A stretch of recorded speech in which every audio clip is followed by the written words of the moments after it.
Hello and welcome to live coverage of the RPTQ here in Vienna. I'm your host, Matej Zatlkaj, here with Oliver Polak-Rottmann, but your name is misspelled. Oh no! It's very easy to do though, right? Yeah. I mean, your name is quite complicated though. We'll fix that. We'll fix that later. So, Yeah. in the meanwhile, so those of you joining us now, or even those who've seen the first round, we have 58 players from 50 nations. Which is a lot.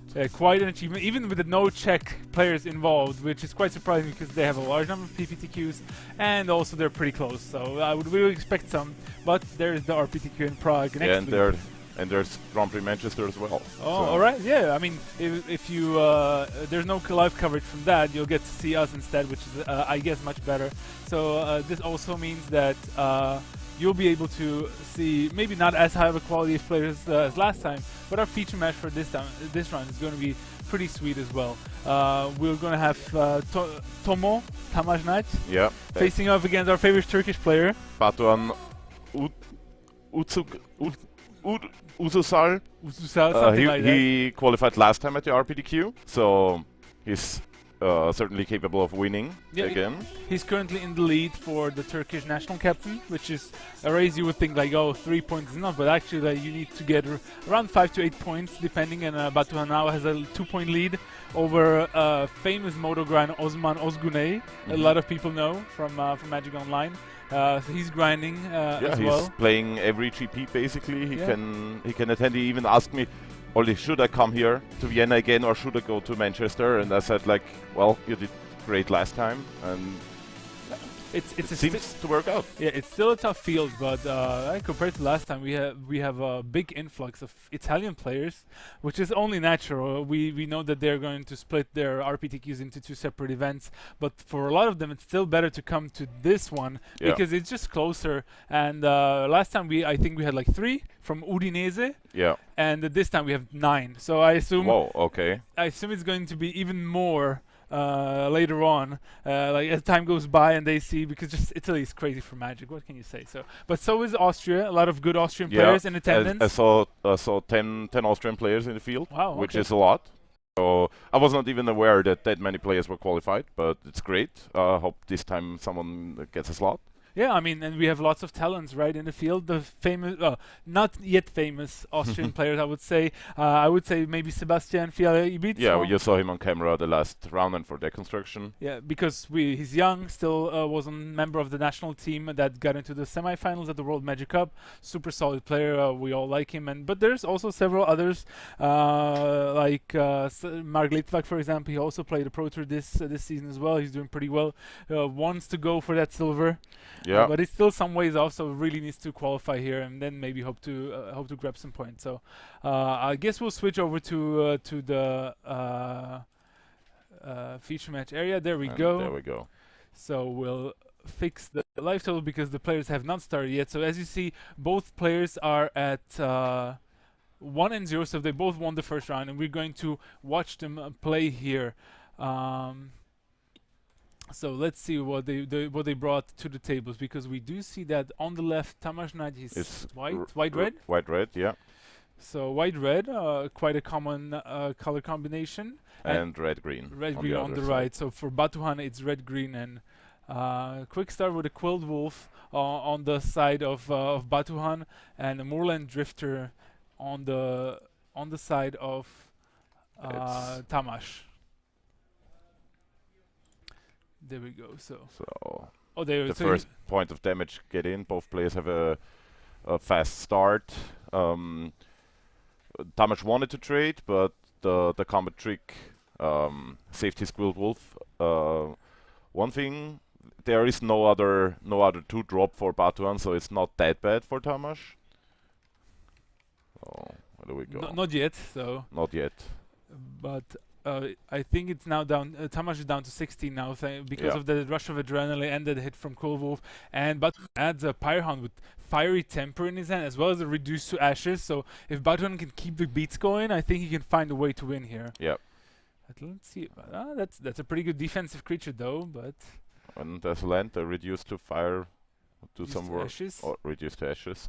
So no fifth land for Batuhan, so he'll have to hold off on that reduce to ashes for a couple of turns still. But I think he has Obsessive Skinner in his hand. That's a card I really like. Yeah, I love the card. It's great. I'm not sure if he can get to Delirium, but even without Delirium, the card is great. The worst thing it is like a 2/2, and he has the double strike +1/+1 trick as well. Quite nice with Pyre Hound. Seems like there's a lot of action going on Batuhan's side. He has to figure out a game plan for this. So he can probably play the Skinner and maybe put a counter already on the Pyre Hound. And against white-red, that could be a pretty decent plan. But we know that there's like a lot of cards that can deal with it, like Angelic Purge, Silver Strike. Oh, no attack at all. No attack at all from Batuhan. He's playing defensive here. Do you think that's a right approach? I think I certainly would have attacked with the Pyre Hound. And if it just blocks, it's fine. Wow, that's the... Now we are in need of a land. There's no land, so Wolf of Devil's Breach for Tamas Nagy, as he's known, as well as for the team that is now Team Eureka, Team Tomo. It's because of Tamas. He's a very popular character in the crowd. It's very funny. Okay, so the skin inversion. Skin invasion, exactly. So that's going to be played on the smallest creature here, the Ember Eye Wolf. So that means that when the creature dies, Batuhan will get a 3/4 creature of his own, and it is also forced to attack every turn. So it looks like Batuhan will probably maybe try to trade off with the Quilled Wolf, or maybe use his Fiery Temper in this way. We'll see how he decides to proceed, but what he really wants is that land number 5. Yeah, to handle the big mythic rare, which will get in and do some damage now. When it attacks, Tamas can pay 2 mana. Yep. And discard a card, and then it deals damage equal to the casting cost. Is that correct? Yes, to a creature or a planeswalker. So it doesn't count target player, but if he discards, so one ability resolves. Once Tamas pays the 2 mana, discards a card, there's no combat trick to save the creature. It's a very peculiar interaction. So once the card is seen, it already resolves. So let's see what Batuhan can do about it here, because you know he has the Fiery Temper, so he has to decide how to proceed. He can maybe block the Wolf and play the Fiery Temper, or maybe he can just maybe trade off with the Ember Eye Wolf to get a 3/4. He can temper the Wolf and then double block. Yep. I think it's probably the best. If you're not attacking, I think you should try to get rid of this. Oh, but Tamas has Puncturing Light that will do big damage here. Yep, so that's going to be quite the blowout here if Batuhan goes for that block, and he does. But you look at Tamas already puts the card in front and plays the Puncturing. One guy dies. Kills the 3/4 with the Puncturing Light, so destroy target attacking or block creature with power 3 or less. Kills the 3/4, gets to kill the Quill Wolf, and there's the land. But just a little too late. Yeah, he can still kill the other guy, but I guess it's a little too late. But are we close to Delirium here? We've got the creature, we've got sorcery, enchantment. On Tamas' side. Creature, instant. No, creature's instant. Yeah, so because he has the fetch land, so he could go for Delirium. Oh, okay, he's playing a super aggressive deck with Neonate. Not always that you see it, but Batuhan still not out of it. He is close to the Delirium, because look at it. He has sorcery, enchantment, creature, and instant. So even without land, he has Delirium. So his Obsessive Skinner can be pretty good now. Meaning he also has a Graph Mole that he drew, so he's going to play the Graph Mole first. And I assume he's going to follow that up with the Skinner. Things are not looking bad for Batuhan. Yeah, it's not that bad. I mean, Tamas is almost out of cards, and yeah. Once the Skinner gets online, now he's the biggest creature on the board, 3/5. I mean, the Neonate can still crush, because I don't think Batuhan wants to trade the Skinner for the Neonate, but he forgot his trigger though. It triggers in his opponent's upkeep, Well, he doesn't have it, right? Yeah, he does, because he has creature, enchantment, sorcery, and instant. Oh yeah. So he does it, and now he Oh. now he was like, oh, I forgot, because he could have put a counter on the Skinner and double blocked the Neonate without Yeah, yeah, yeah, being at yeah. risk. So and he realized himself, oh man, I forgot. Yeah, Happens. that's the thing with check cards. Maybe he. Yep, exactly. Oh. Ooh, wow. So aggressive deck, but with a good top end. Devil's Playground for Tamas Nagy. So 4 1/1 Devils that when they die, they deal 1 damage to a creature or player. I like that card. I love it. It's such a great card. Even the dynamic of the devils is just great. Mm. So Tamas can now attack with the devils, and they are basically they are so hard to block. Now it's fine. The Skinner is out of reach for the devils, but he can never block more than 1 devil. Yes. Otherwise, he will lose his Skinner. Yeah. It's. I'm not sure if at this point it's worth to attack for Tamas, because Batuhan's still at 14.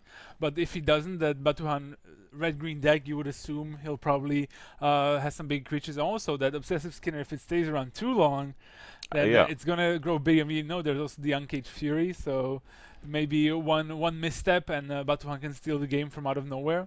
So definitely very different scenarios on both sides for players, and how they should proceed.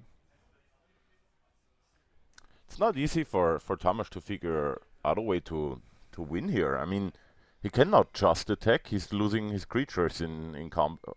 Whoa, the wolf can't block. So No, he can't block. No, but still, he can't attack with just 1 devil. That makes no sense. Yeah. If he attacks with 2 devils, then Batuhan just blocks 1. yeah, If he attacks with 3 devils, then Batuhan blocks 1, takes 2, then 1 from the ping, down to 12, and it's not still not getting anywhere really. And especially if Batuhan draws like a wolf or werewolf, so that his Halpike wolf can block, and his Obsessive Skinner is going to get bigger and so on. So yeah, he gets in. it with just gets in everything. Yeah, Yeah. it's probably the way to maybe try to put as much pressure as possible, especially if he has a follow-up. We don't know what is in Tamas Nagy's hand. Yeah, the Skinner can block any creature on the battlefield. Otherwise, it would die. That's a natural block. Yeah, and he Yeah. can't really block anything else, Yeah, right? it's not working out. Yeah, I like the attack with everything. Tamas can also grow the Ox if he wants to. He has now 3 his sorcery, instant, and creature in graveyard, so he can sacrifice his land if he wants to get to Delirium to pump the Ox. So Yeah. this way it would But be. he would have to sacrifice his Neonate, right? No, he has the fetch land. Oh, he has the fetch Is on Verb it- Landscape. You're right. You're right. I didn't see it. It's yeah, it's a little concealed there. But also a reason to run it. Usually in 2-color deck, you don't really want to play a Verb Landscape. Yeah, that's what we're. Yeah, but that's good. What We're we gonna will see here. Probably So no it's 4, splashes. it's 8 damage, so Batuhan will drop down to 6 life, and that's crucial with 4 devils in play. Yeah, that's the toughest part. And once you get low and there's still devils, Tamas can just start attacking freely here. And I'm just wondering if Batuhan shouldn't have just blocked the devil just to stem the bleeding a little. But he would then lose another creature, and so yeah. So we assume Batuhan's down to 6 from that attack, because the Ox is now a 3/6, so he did take 8 there, so down from 14. There's the Uncaged Fury still in hand, but unless it's a wolf, then I don't see a good way out. Especially also the Neonate is Yeah, pretty y- annoying, like with Menace being there. I don't usually like playing that card, but it can Tamas do a now job. has 5 creatures that are super hard to block for Batuhan. Yeah, so no wolf coming from Batuhan, looks like, and also no Yeah, creatures. we will see another all-out attack here from Tamas. Yeah, I think Batuhan is probably dead here. Yeah. No matter which way he blocks, the devils will just get him.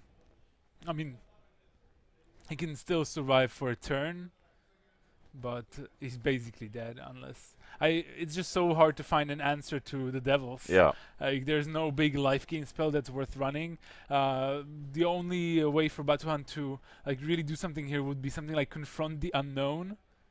Okay, yeah, so he goes to Yeah. 1 from the attack after blocking the Ox there. Confront the Unknown, sack a clue, gain 3 with a graph mode. That's a cute interaction. He sacrifices into the Fallen Angel and takes game 1. Yeah, Reaper of Flight Moon, silver 5 mana, 3/3. He did have Delirium, so it enabled him to sacrifice any creature, give it +2/+1. And with the little devils there, it was a pretty straightforward win for Tamas Nagy. Batuhan looked to be in good shape at the start, but then when he didn't find the 5th land on turn 5, that lost him the game, basically. Yeah, otherwise he would have been in great shape, I think, but there was too much damage. And so what do you think about this particular matchup of these archetypes? Who would you naturally favor in Battle of White Red against White Green? I haven't looked at the deck list that close, but I mean, both decks look good. Tamas has a great late game, as we've seen already with the Mythic Rare and the Devil's Playground and the 3/3 flyer he played in the end. So Tamas is definitely capable of winning the long game, even though his deck is probably more aggressive.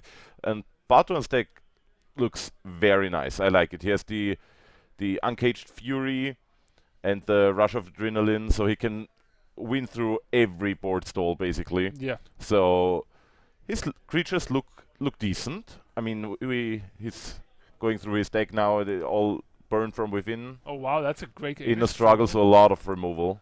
So it's always great when you have a Lightning Pyre Hound. X, yeah. Lightning X as well. He's like 1 million removal. Was and that the Peg Garden. Peg Guardian as well. Wow, too cool. cool. So his deck looks very good. I think from what I've seen, I would favor Batuhan, but also Tamas' deck is good. He can get him on the wrong foot. So yeah, we'll see how it goes. Going first is certainly very important. Both decks try to play their 2-drops and get as much damage in as possible. So yeah, should be fine. I mean, Batuhan's deck just looks great. I really like the setup, and Tamas did well to win that game 1 because I think he has enough pressure to really punish any stumble that we saw as in this game, because the start of the game was great for Batuhan, but then it just fell apart really fast. One of the werewolves is also Duskwood Recruiter in Batuhan's deck. What else do we got here? One is Convicted Killer. That's not something we have to be super excited about. Fiery Timber as well. Gets the Arsonist, another werewolf. Yeah, and the rest of the card, I think we said yes. Yeah. Yes. So, yeah, pretty decent, but I'm actually a little surprised. He doesn't. He has a Vessel of Nascency in his sideboard. Is not running, even though in red green it's not that great. But we did see some card that it's worth looking for in his deck. So like Duskwood Recruiter is a card I would like to dig for, and he has some Delirium. But I think his idea was to be as aggressive as possible. Yep. Just not play like the fancy card with Vessel. I mean, it obviously makes the Obsessive Skinner better, but well, I think his line was just build a deck as aggressive and as fast as possible, and with all the good combat tricks, he has basically has all of them. Yeah. I think one of the dangers in his deck was running too many spells, because in red game you still want the creatures to pressure, and so I think that's why he decided maybe to run a couple of suboptimal creatures just to make sure he has the board always. Well, both players with land heavy hands. Tamas has to mulligan though. Yeah, but he had 7, right? Or maybe 6 plus 1 card. He's not keeping that, so he's going to mulligan to 6 here. So for those of you who don't know who actually the players involved are, Tamas Nagy is historically one of the best Hungarian players of all time.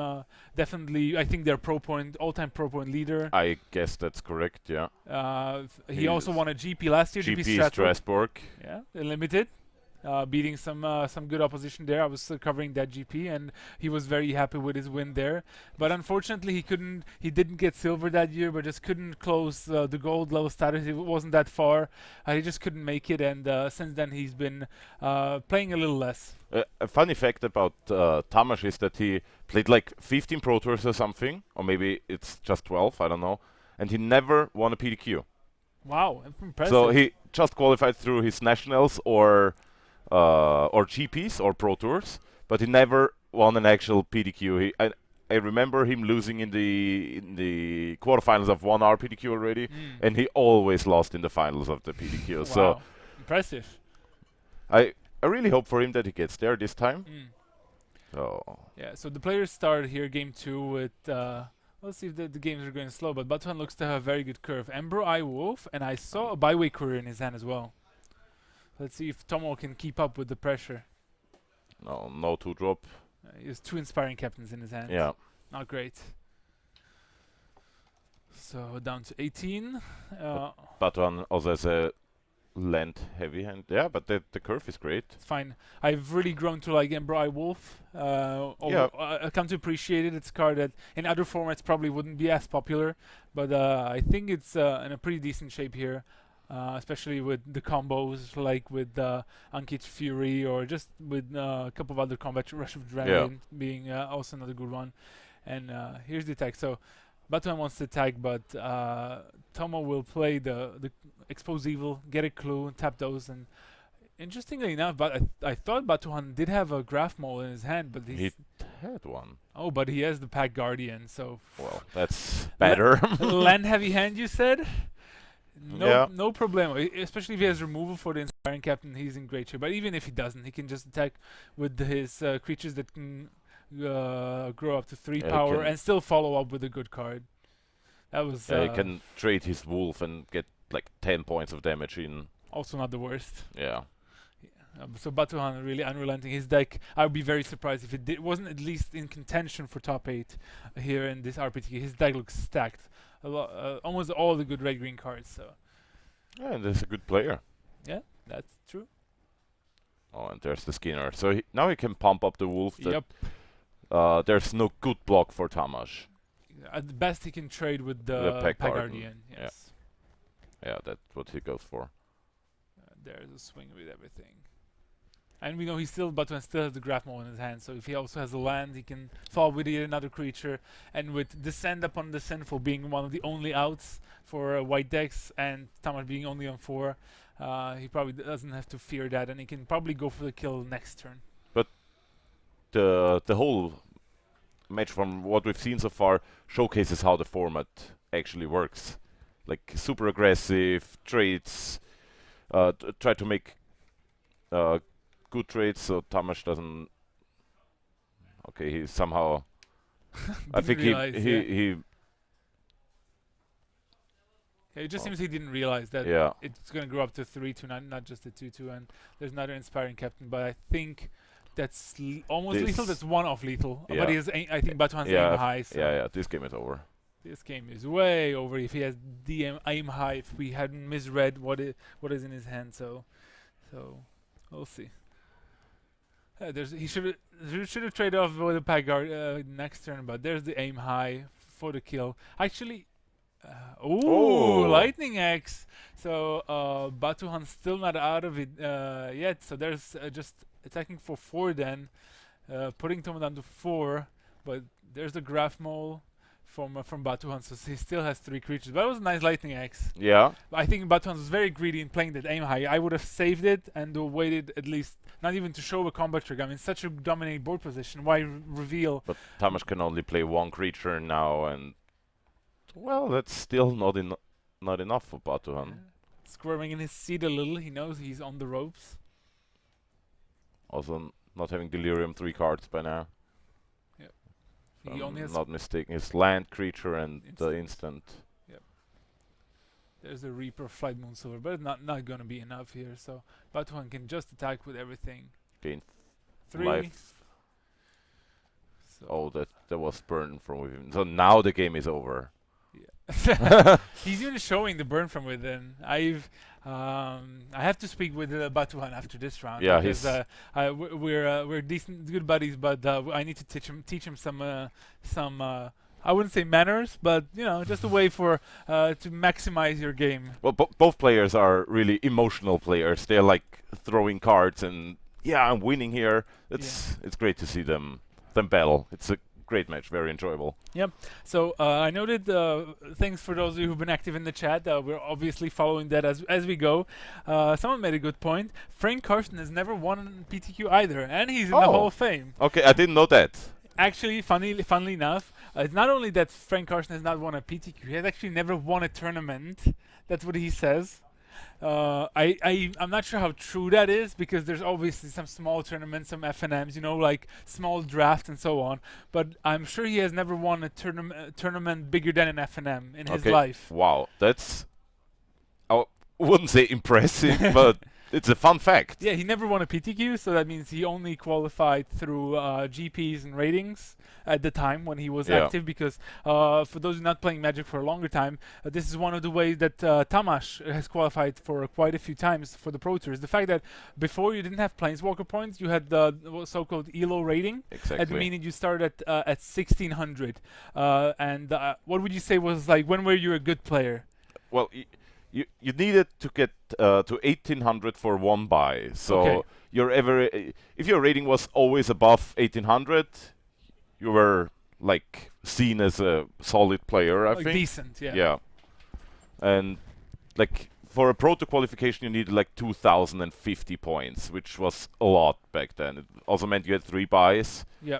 And you had it split up on constructed, even on the different constructed formats. So you had it for, back then Modern was called Extended. You had one rating for Extended, you had one rating for Standard, and you had one for Limited.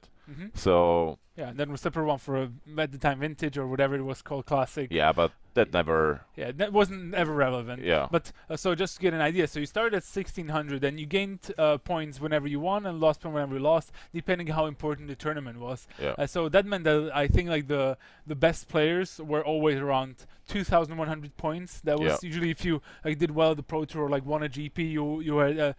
But I think the all-time highest at one point was more than 2,300 points. I think it was either Ifro or Kai. I'm not sure.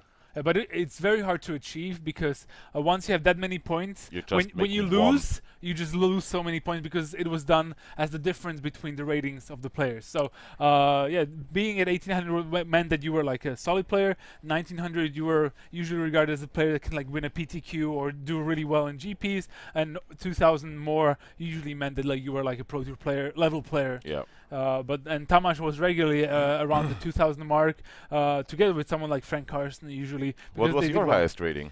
I think it was a 2080 or so. I haven't looked in a very long time. After Proto Berlin? Possible, but I did have really good streaks afterwards. I had the Pro Tour Top 8 into 2 Pro Tour Top 16s. Oh yeah. So that also inflated my rating at the time, but I haven't checked. There's some Twitter accounts online that follow this, and there's some really good spikes for players. But yeah. But back to the RPTQ and the present era, where we fighting in the land of RPTQs and Planeswalker points, and so we have Tamas Nagy and Batuhan going to the deciding game 3, and we have Batuhan with a Quilled Wolf on turn 2. He has 2 of those, and again, no creatures for Tamas. Very, very slow for Tamas. We know he has the Inspiring Captains and such, but Batuhan's curve just looks so much better, and he also has the Howlpack Wolf, which is great turn 3 drop. Survived the night. It's only an Aspiring Captain coming down, so if there's a removal or a good trick. Burn from Within, 2 flip cards, and I think I saw Pyrohound. So no 4th land potentially for Batuhan here.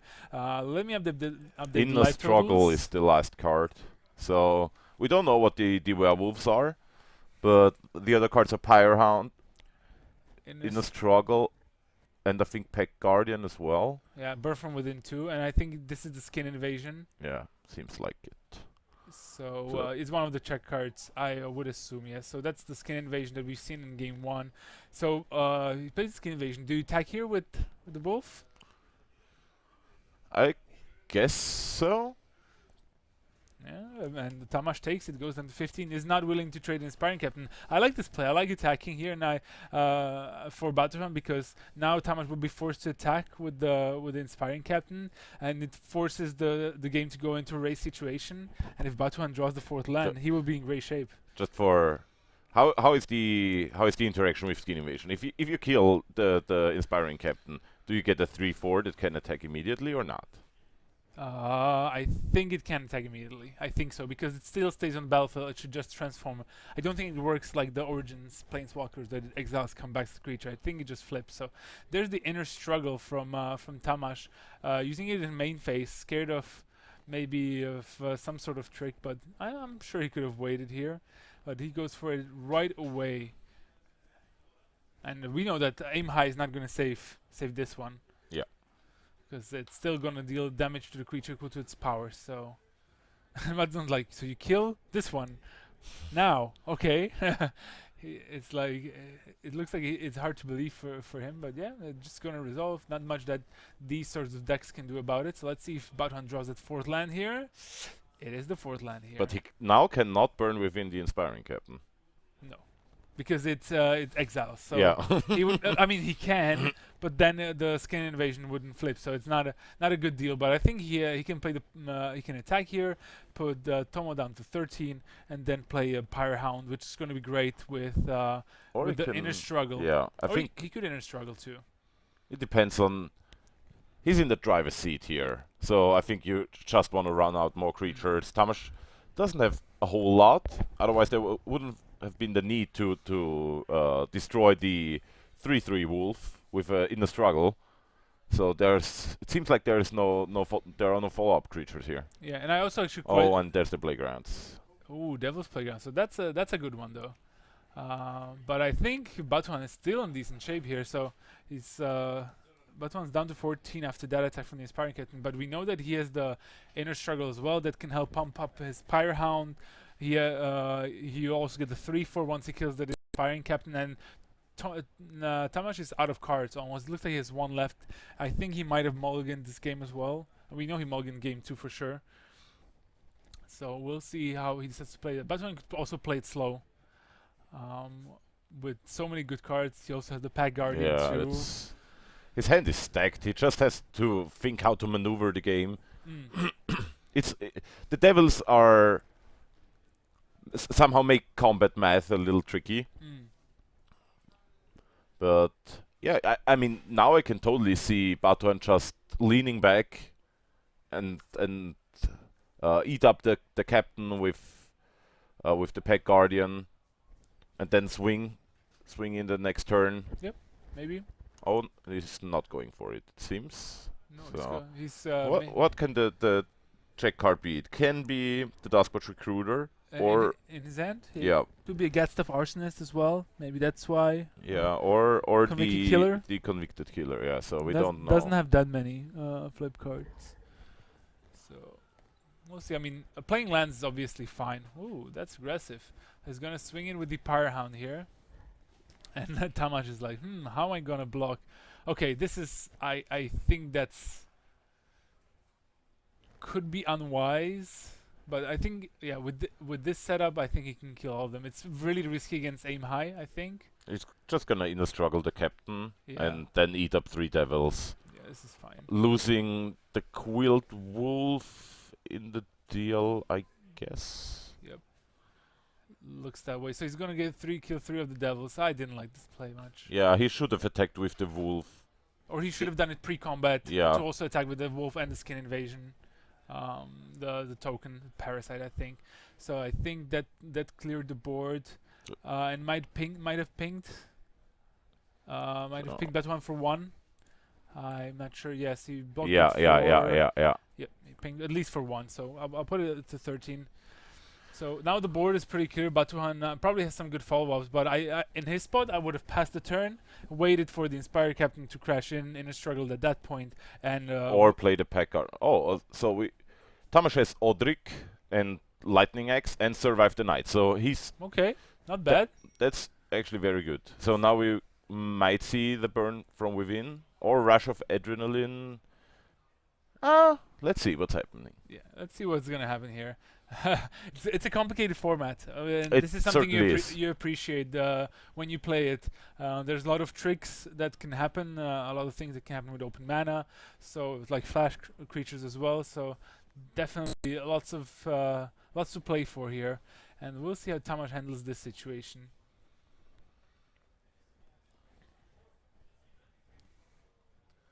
What would you do? I mean, you can just.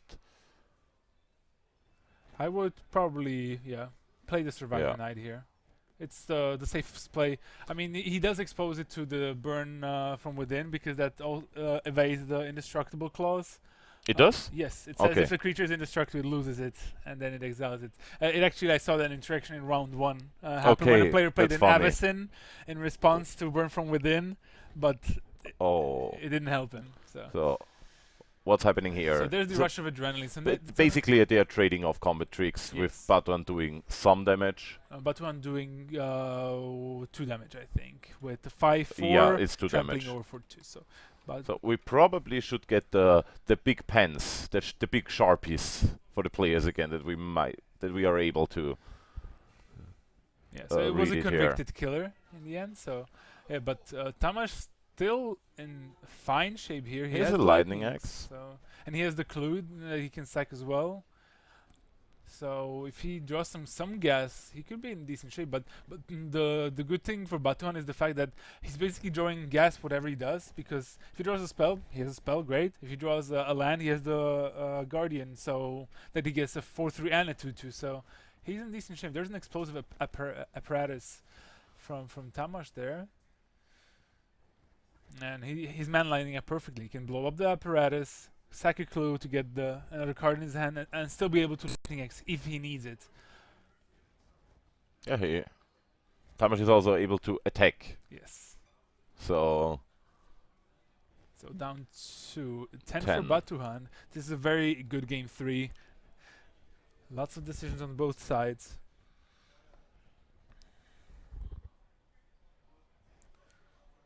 Alright, so obsessive Skinner. not bad. And Batuhan does have an instant and a creature in his graveyard at least. But far from delirium just yet.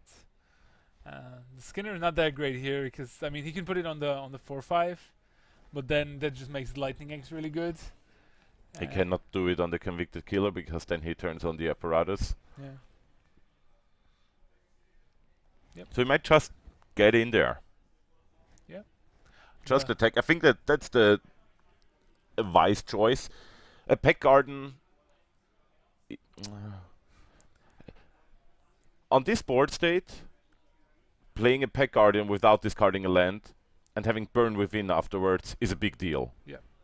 You can just kill your opponent out of nowhere with 2 cards and he doesn't see them coming. You don't always have to get the most value out of Pack Guardian. In this case, I simply would have attacked. Let's see what Tamas is up to. And then maybe play the Pack Guardian end of turn with the Burn from Within. Yes. I think Batuhan is underestimating just the power of a 4-mana 4/3. Yeah. And just he's trying to get the value for the land so that he can get the 2/2 and so on. But whereas he could have just he could just pass the turn here and forced Tamas to kill the killer. Absolutely.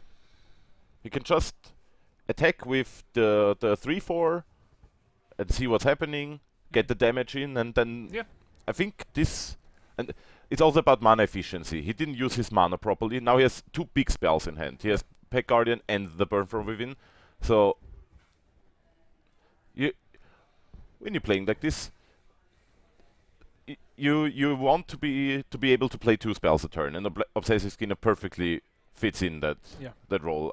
And there were the 1/1 counter on the 3/4 wouldn't have, like, it doesn't seem like it was super important. Yeah, it was just spewing value needlessly, basically. So now Tamas swings in with both these creatures here. Tamas swinging around the life race here because the Batuhan cannot do much here. He's gonna take 4 here, going down to 6. I think even if not like the other line of play, which I think would be completely defensive, would have been just Burn from Within the Odric. Yeah. You get the creature off the board at 10 life, and with your opponent having no other pressure, you'd be fine as well. But he went with the Skinner, which I think was the worst choice. Yeah, I agree. Tamas sacks the clue to get a card.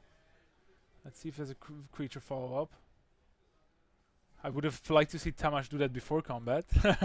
Always nice drawing a combat trick. or drawing a creature and deciding if I need to attack with both. Okay, he just spews his board. Cathar's Companion and Sanguinary Mage. Looks like Tamas deck is not that great with power level, but it looks fairly aggressive and has some good removal spells as well. But so he was very far behind this game. Yeah. So once again had his first creature on turn 4. Yeah.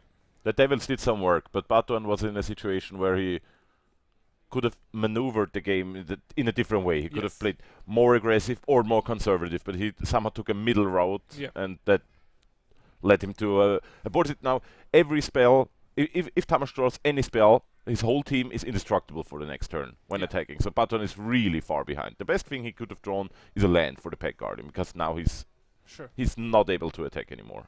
Yeah, and it's also like Tamas has so many, like any creature with flying is already over. Again, almost any ability from a creature is relevant at this point. So if he has some of them, we'll see if Batuhan's drawn a land. The problem is like Batuhan can pass the turn to try to flip his Convicted Killer, but then Tamas will just Explosive Apparatus to kill it when the trigger on the stag. And even Batuhan has the land for the Guardian.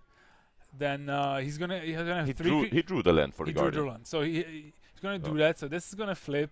I think Tamas is gonna like wait for me. I'm gonna blow that up, and now we'll see if that Guardian will be enough on this board, because Tamas will. If there's a spell the game or a flyer, the game is over here. Yes. But Tamas doesn't know that just yet, so he's gonna think. He's worried about the Guardian there. He should. He should be worried. I mean, Batuhan on this board state he was missing land drops and has 3 cards in hand. So yeah.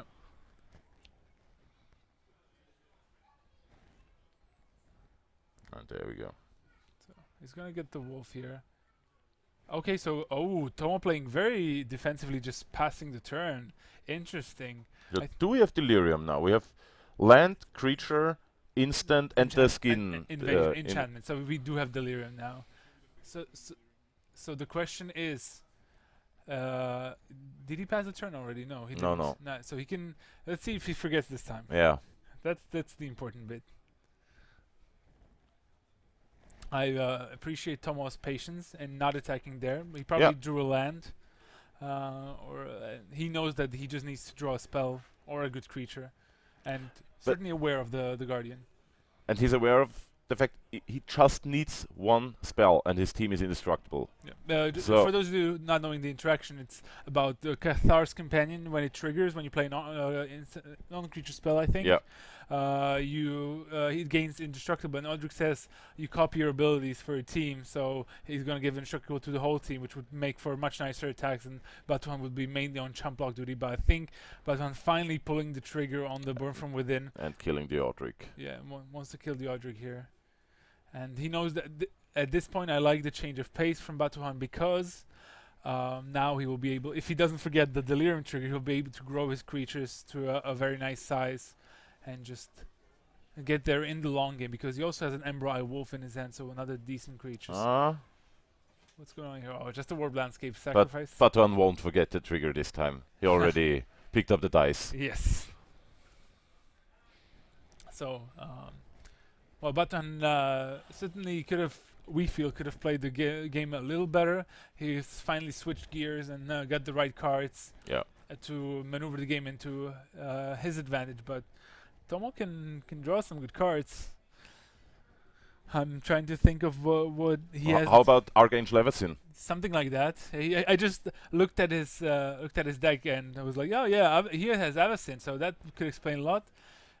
And there it is. So the wolf dies. Now things are. What was it? I think the 4/5. That's Thornhide Wolves. Yeah. Possibly also the Ember Eye Wolf, but that Avacyn, I was just like looking like, what can Tamas do? What can he do?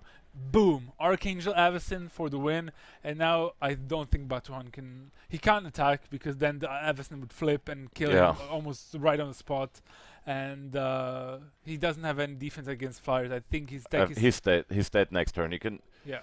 Because Avacyn, if Avacyn flips, your opponent gets 2 damage. Yes. So he can just attack with the Devil and the Avacyn next turn, and You can attack with any of the other creatures. If his Everson is going Yeah, to flip, then it's fine. he's just attacking. Yeah, just attack all in, and the Everson is going to flip and put the nail in the coffin. Yeah, Everson is a good card, Well, I would say. Batuhan could have gone there.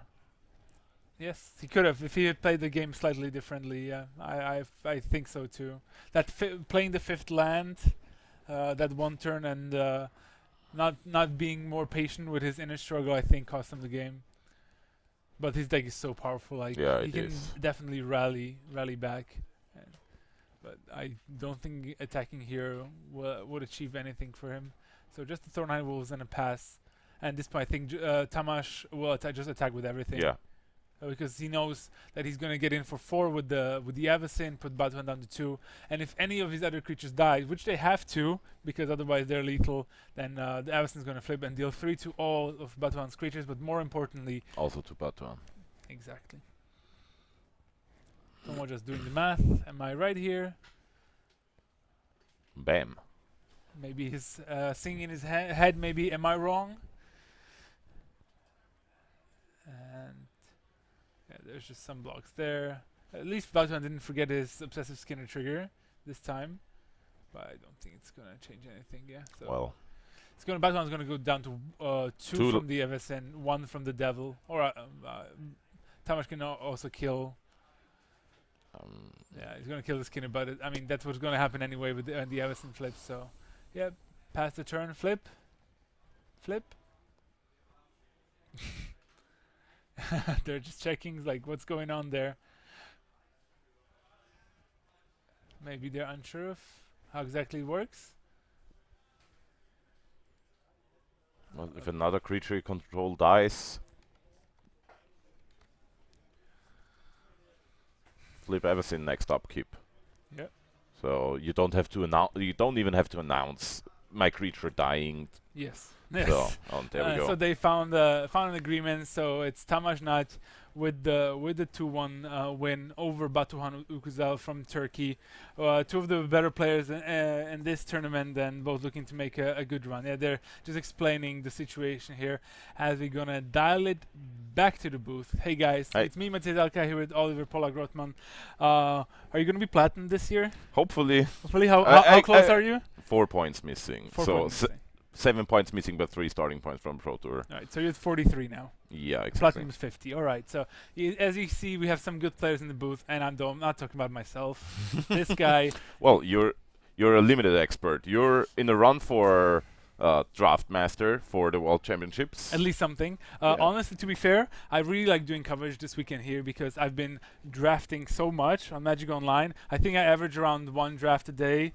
Considering I go to work every day and then I go home, I play, I do dinner and then I'll play draft. So, and I really like the format and draft. Not so much sealed, but I think it's an incredibly deep format that you can do a lot of crazy things. I think it's one of the good sealed formats actually. And as I was talking to Emmanuel, a gold pro that was here for round 1, last 5 drafts I had 5 different archetypes and won 3 of those drafts, and I felt pretty confident how to draft the format. But it's tougher to do in sealed, as we saw. One of the main things was that not many blue drafters, so I wonder how many we're gonna see in the feature match area. I mean, we're super lucky. We get to cover a draft today as well. Yeah, that's awesome. After round 6, there will be top 8 draft, and Matej and I will put you through the draft.